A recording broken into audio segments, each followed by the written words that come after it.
तरावी और सहरी, वो सुन्नतें जो रमज़ान को जिंदा रखती हैं। रमज़ान, जब आसमान पर पहला चांद नजर आता है तो सिर्फ कैलेंडर नहीं बदलता, दिल की हालत बदल जाती है। हवा में एक अजीब सुकून घुल जाता है। मस्जिदों की लाइटें कुछ ज्यादा ही चमकने लगती हैं। घर के अंदर माँओं की आवाज़ें मीठी हो जाती हैं और बच्चों के चेहरे पर उत्साह झलकने लगता है। लेकिन क्या आपने कभी गहराई से सोचा है, हम जो तरावी पढ़ते हैं इसकी शुरुआत कहाँ से हुई? हम जो सहरी करते हैं उसका पहला लुक़मा किसने लिया? आज हम सिर्फ जानकारी नहीं सुनेंगे, हम इतिहास की उस गलियों में चलेंगे जहां से ये रूहानी सफर शुरू हुआ। आंखें बंद कीजिए और खुद को 1400 साल पीछे ले जाइए। रेगिस्तान की रेत ठंडी है, रात का सन्नाटा गहरा है, आसमान सितारों से भरा है। ये है मदीना। सादा घर, मिट्टी की दीवारें, खजूर के पेड़ और बीच में मस्जिद नबवी। यहीं से शुरू हुई एक ऐसी इबादत जो आज पूरी दुनिया की पहचान बन चुकी है, तरावी। पहली रात, रमजान का महीना था। नबी मोहम्मद सल्लल्लाहु अलैहि वसल्लम रात में मस्जिद की तरफ बढ़े। कोई ऐलान नहीं था, कोई घोषणा नहीं थी, बस एक बंदे का अपने रब से जुड़ने का इरादा था। आपने नमाज शुरू की। कुरान की आयतें धीरे धीरे रात की खामोशी को चीर रही थीं।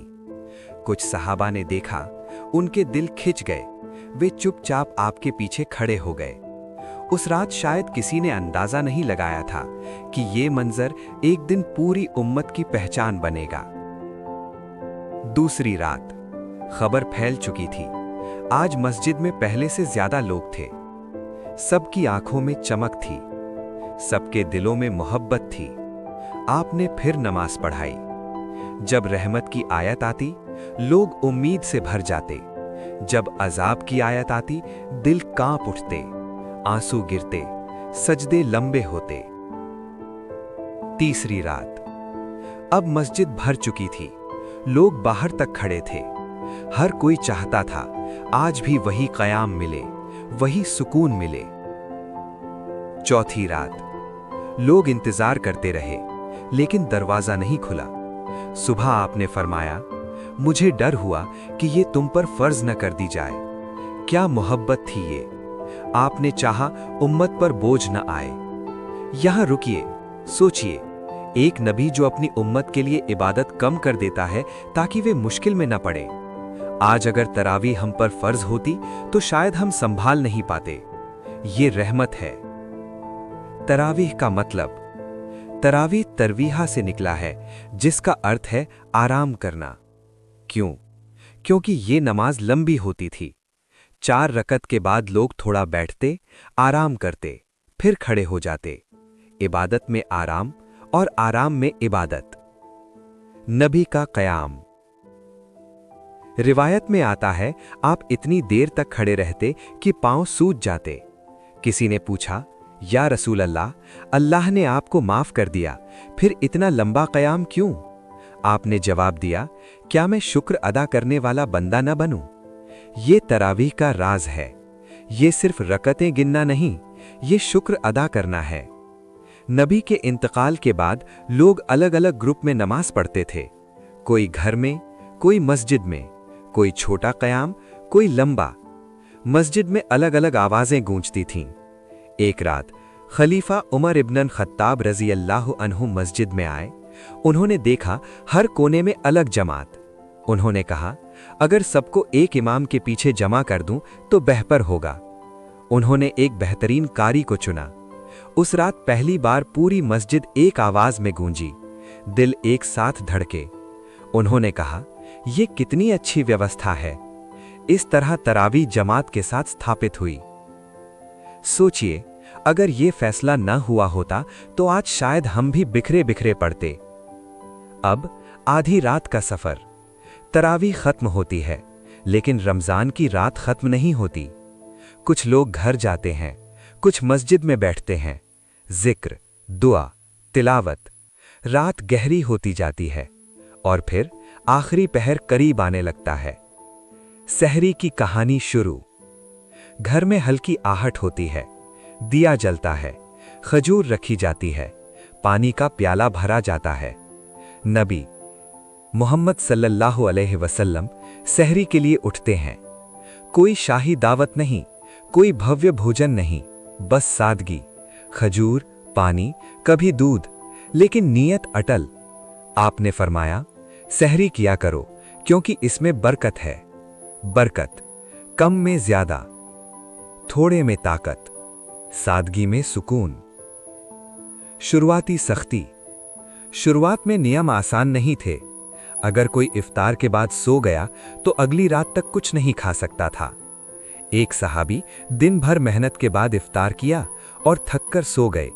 जब जागे तो खाना हराम हो चुका था। वे भूखे ही रोजा रखते रहे, कमजोर पड़ गए। फिर रहमत का हुक्म आया, खाओ और पियो जब तक सुबह की सफेदी जाहिर ना हो जाए। क्या आसान कर दिया गया। जब ये हुक्म नाजिल हुआ तो सहाबा के चेहरों पर राहत थी। अब सहरी सिर्फ एक मजबूरी नहीं रही, ये एक रहमत बन गई। आखिरी पहर का राज, रात का आखिरी हिस्सा, ये वही वक्त है जब दुनिया सो रही होती है, लेकिन अल्लाह अपने बंदों के सबसे करीब होता है।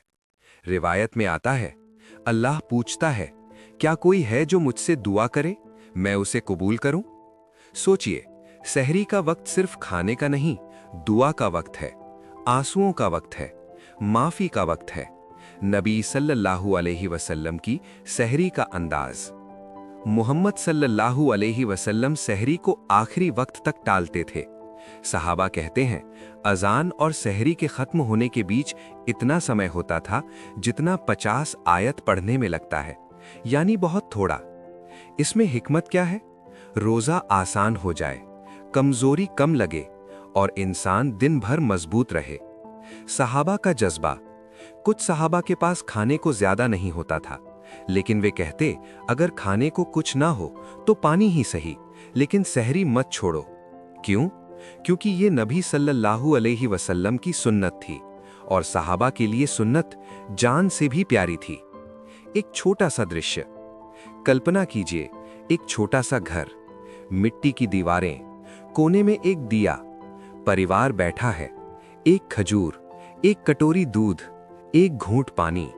बाहर हल्की हवा चल रही है, मस्जिद से दूर कहीं मुर्गे की आवाज आती है, और उसी वक्त दिल में एहसास उठता है, हम वही सुन्नत निभा रहे हैं जो 1400 साल पहले निभाई गई थी।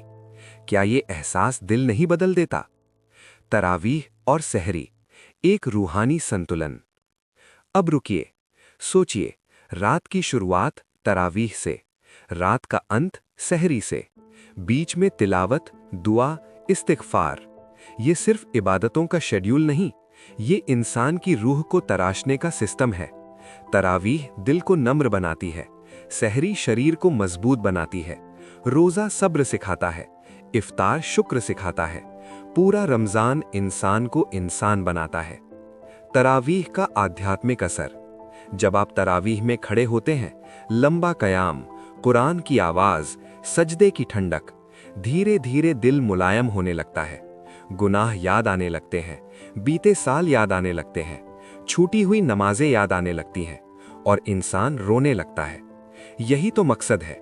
मोहम्मद सल्लल्लाहु अलैहि वसल्लम की आंखें भी नम हो जाती थीं। जब रहमत की आयत आती, दुआ करते, जब अजाब की आयत आती, पनाह मांगते। क्या हम भी ऐसा करते हैं या सिर्फ रकातें गिनकर घर लौट आते हैं?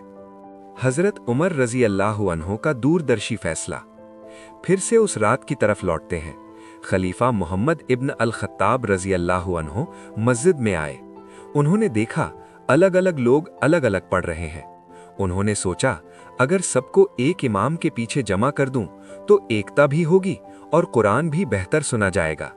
उन्होंने इमाम तय किया और उस रात मस्जिद एक आवाज में गूंजी, दिल एक साथ झुके, आंखें एक साथ नम हुईं। उन्होंने कहा, यह कितनी अच्छी व्यवस्था है। उन्होंने कोई नई इबादत शुरू नहीं की, उन्होंने सुन्नत को व्यवस्थित किया। आज दुनिया की हर मस्जिद में जो तरावीह जमात से होती है, वो उसी फैसले का नतीजा है।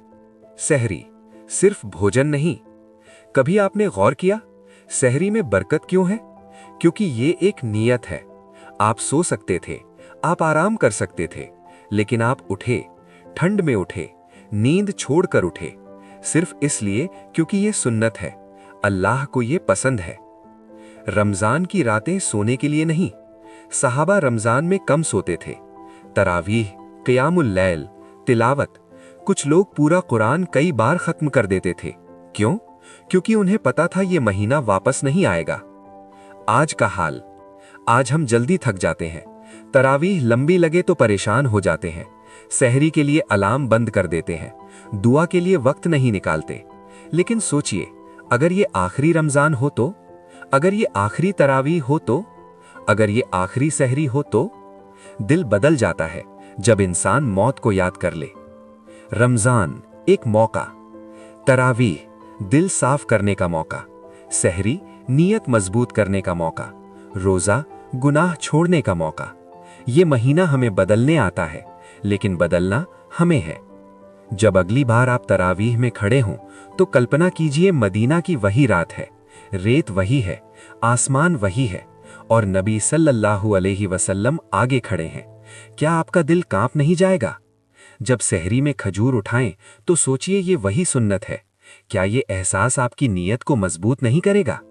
ये रमजान सिर्फ भूखे रहने का नाम नहीं, ये टूटे दिल जोड़ने का महीना है, ये आंसू बहाने का महीना है, ये खुद को बदलने का महीना है।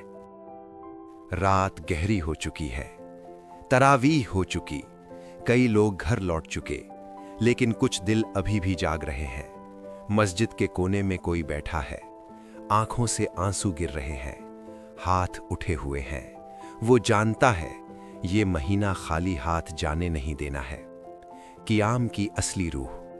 तरावीह सिर्फ रकतों का नाम नहीं, ये कुरान से रिश्ता जोड़ने का नाम है। जब इमाम सूरह पढ़ता है तो वो सिर्फ आवाज़ नहीं होती, वो अल्लाह का कलाम होता है। और सोचिए, जिस शहर में ये पहली बार सामूहिक रूप में गूंजा था वो था मदीना, जहां नबी मोहम्मद सल्लल्लाहु अलैहि वसल्लम ने अपनी उम्मत को रहमत दी। आखिरी 10 रातें, रमज़ान का सबसे कीमती हिस्सा, आखिरी 10 दिन। नबी सल्लल्लाहु अलैहि वसल्लम इन दिनों में और ज़्यादा मेहनत करते, कम सोते, ज़्यादा इबादत करते, परिवार को भी जगाते। क्यों? क्योंकि इन रातों में एक ऐसी रात है जो 1000 महीनों से बेहतर है। तरावीह इन रातों में और भावुक हो जाती थी, दिल कांप उठते, सजदे लंबे हो जाते। सहरी, आखिरी उम्मीद का लम्हा। अब फिर से उस आखिरी पहर की तरफ चलिए। घर में सन्नाटा है, अलार्म बजता है, आंख खुलती है, दिल कहता है सो जाओ, ईमान कहता है उठ जाओ। जो उठ गया वो सिर्फ सहरी नहीं कर रहा, वो अपने रब की तरफ कदम बढ़ा रहा है। नबी सल्लल्लाहु अलैहि वसल्लम ने सहरी में बरकत बताई। बरकत सिर्फ पेट की ताकत नहीं, बरकत दिल की ताकत है। एक गहरी कल्पना। कल्पना कीजिए, आप सहरी में बैठे हैं और सामने नबी बैठे हों। वही सादगी, वही खजूर, वही पानी। क्या आप देर करेंगे? क्या आप लापरवाही करेंगे? नहीं। तो फिर आज क्यों? रमज़ान हमें क्यों बदलता है? क्योंकि इसमें 3 चीज़ें हैं: तरावीह, आत्मा की सफाई; सहरी, नीयत की मजबूती; रोज़ा, इच्छाओं पर काबू। जब ये 3 मिलते हैं, इंसान नया बन जाता है। लेकिन एक सच्चाई, कई लोग रमज़ान ख़त्म होते ही बदल जाते हैं। तरावीह छूट जाती है, सहरी ख़त्म हो जाती है, कुरान बंद हो जाता है। क्या रमज़ान सिर्फ 30 दिन के लिए था या पूरी ज़िंदगी की ट्रेनिंग थी? हज़रत उमर की जिम्मेदारी याद कीजिए। जब हज़रत उमर इब्न अल-खत्ताब रज़ी अल्लाहु अन्हु ने तरावीह को जमात से व्यवस्थित किया तो उनका मकसद सिर्फ व्यवस्था नहीं था, उनका मकसद उम्मत को जोड़ना था। आज अगर हमारी मस्जिदें भरी होती हैं तो वो उसी दूरदर्शिता का नतीजा है। आखिरी रात की कल्पना। सोचिए, रमज़ान की आखिरी रात है, आप तरावीह में खड़े हैं, इमाम दुआ कर रहा है, आवाज़ भर्रा रही है, या अल्लाह हमें माफ़ कर दे। आपके हाथ उठे हैं, आंखों से आंसू बह रहे हैं और दिल में डर है, क्या पता ये आखिरी रमज़ान हो, क्या पता अगली बार हम न हों। यही एहसास इंसान को बदल देता है। आखिरी सहरी, रमज़ान की आखिरी सहरी, थोड़ा सा खाना, थोड़ी सी चाय, थोड़ा सा पानी, लेकिन दिल भारी है क्योंकि ये विदाई है। आप जानते हैं अब ये सुकून अगले साल मिलेगा, अगर जिंदगी रही तो। दिल से निकलती हुई नसीहत। मेरे प्यारे भाइयों और बहनों, तरावीह को सिर्फ एक रस्म मत बनाइए, सहरी को सिर्फ भूख की तैयारी मत समझिए। ये सुन्नतें हैं, ये रहमतें हैं, ये वो अमानत है जो नबी मोहम्मद सल्लल्लाहु अलैहि वसल्लम हमें देकर गए। असली सवाल, जब हम कब्र में जाएंगे, हमसे पूछा जाएगा, जिंदगी कैसे गुजारी? क्या हम कह पाएंगे, हमने रमज़ान को जिंदा रखा था? पूरा चक्र फिर याद करिए। रात तरावीह, आधी रात दुआ, आखिरी पहर सहरी, दिन रोज़ा, शाम इफ्तार। ये सिर्फ कैलेंडर नहीं, ये इंसान की आत्मा को तराशने का चक्र है। जब अगली बार आप तरावीह में खड़े हों तो महसूस कीजिए, आप अकेले नहीं हैं। आपके साथ मदीना की वो पहली जमात भी खड़ी है। जब सहरी में पानी पिएं तो याद रखिए, ये वही बरकत है जिसकी तालीम नबी सल्लल्लाहु अलैहि वसल्लम ने दी। रमज़ान एक मेहमान है, हर साल आता है, दिलों को धोकर चला जाता है। सवाल ये है, क्या वो हमें बदल कर जाता है या हम वैसे ही रह जाते हैं? या अल्लाह, हमें तरावीह की हकीकत समझने की तौफीक दे, हमें सहरी की बरकत नसीब कर, हमें हर सजदे में सच्चाई दे, हमारे रोज़े कबूल कर, हमारे गुनाह माफ़ कर, और हमें उस उम्मत में शामिल रख जो तेरे नबी की सुन्नत को जिंदा रखती है। आमीन। अगर इस वीडियो ने आपके दिल को छुआ है तो इसे सिर्फ लाइक मत कीजिए, इसे शेयर कीजिए, क्योंकि हो सकता है आपके शेयर की वजह से किसी का दिल बदल जाए। सब्सक्राइब कीजिए ताकि हम मिलकर इस्लाम की असली सुन्नत पर आधारित रोशनी हर घर तक पहुंचाएं।